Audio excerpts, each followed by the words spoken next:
नमस्कार, मैं हूं ओम द्विवेदी और स्वागत है आपका मेरे YouTube चैनल द सेल्फ यानी smart education and learning forum में।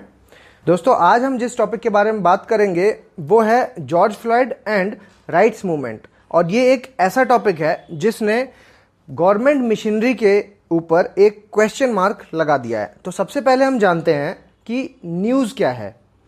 तो दोस्तों, अमेरिकन रैपर जॉर्ज फ्लॉयड को $20 की काउंटरफेट करेंसी रखे हुए पकड़ा गया और पुलिस ने इन्हें अपने घुटनों के बीच दबाकर यानी चोक करके मार दिया।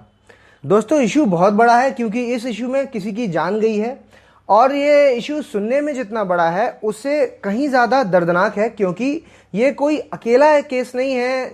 बहुत से ऐसे केस अलग अलग देशों में होते रहते हैं जहां लोगों के राइट्स को गवर्नमेंट मशीनरी के द्वारा दबा दिया जाता है।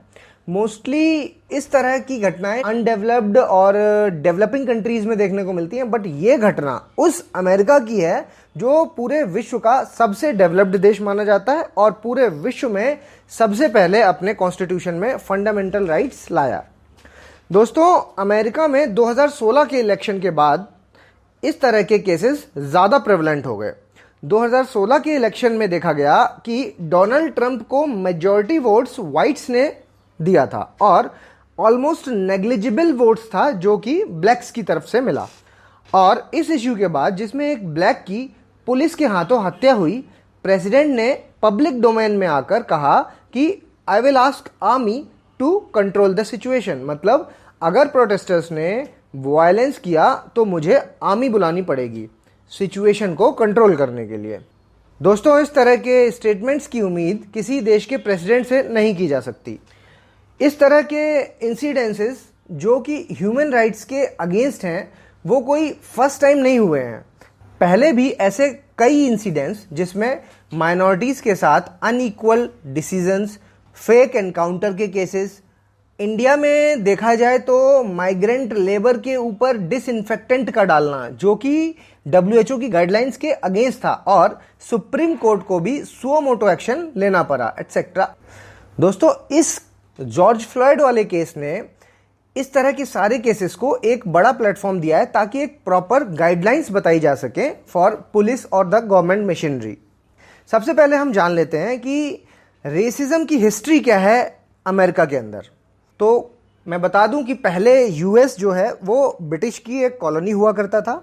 नॉर्थ अमेरिका के सदर्न पार्ट में कॉटन और टोबैको का कल्टीवेशन होता था जिसके लिए स्लेव्स बुलाए जाते थे अफ्रीका के अंदर से। और इंपीरियलिस्ट का कहना था कि जब हम स्लेव्स को अफोर्ड कर सकते हैं तो हम क्यों इतनी हार्श कंडीशन में काम करें।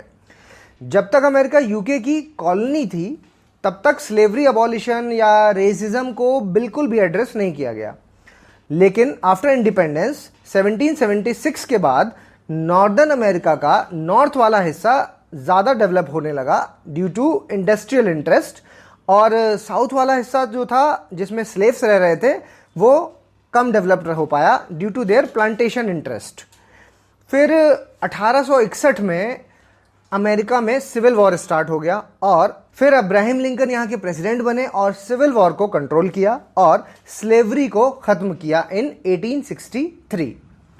पेपर्स पर तो सब खत्म हो गया, but discrimination between blacks and white आज भी खत्म नहीं हुआ है। जैसे कि अनटचेबिलिटी यानी अस्पृश्यता आज भी भारत में प्रेवलेंट देखी जाती है। ये तो हिस्टोरिकल कॉन्टेक्स्ट था। अब हम उन पॉइंट्स को देख लेते हैं जो जॉर्ज फ्लॉयड के केस के कारण सोचने का विषय हैं, जैसे कि इक्वेलिटी यानी समानता, इक्विटी यानी समता, डिस्क्रिमिनेशन यानी भेदभाव, पुलिस रिफॉर्म, अकाउंटेबिलिटी यानी जवाबदेही, कंपैशन यानी दया। यहाँ दया से मेरा मतलब है कि हर एक इंसान को अलग तरीके से उसकी सिचुएशन के हिसाब से डील करना है। हर एक के लिए एक ही नियम नहीं फॉलो हो सकता। तो जो गवर्नमेंट मशीनरी है या पुलिस है उसके अंदर एक कंपैशन का होना बहुत ज़रूरी है। तो दोस्तों, ये जो 6 पॉइंट मैंने अभी आपके सामने रखे, ये सारे 6 पॉइंट ऐसे हैं जो हम कहीं ना कहीं अपने सिलेबस में एज ए स्टूडेंट कहीं ना कहीं हमने ज़रूर पढ़े हैं। जैसे कि या तो हम इन्हें इथिक्स में डील करते हैं और या तो हम इन्हें पॉलिटी के फंडामेंटल राइट वाले पार्ट में डील करते हैं। लेकिन इनका प्रैक्टिकल इंप्लीमेंटेशन होना एक सभ्य समाज के लिए बहुत ज़रूरी है। इस न्यूज़ से रिलेटेड अभी तक मैं आपको इतनी ही जानकारी दे पाऊंगा। इसके आगे इसमें जो भी डेवलपमेंट होंगे वो हम आपको अपने आगे की वीडियोस में बताते रहेंगे। अगर आपको मेरा ये वीडियो पसंद आया है तो प्लीज़ लाइक, शेयर और सब्सक्राइब ज़रूर करें।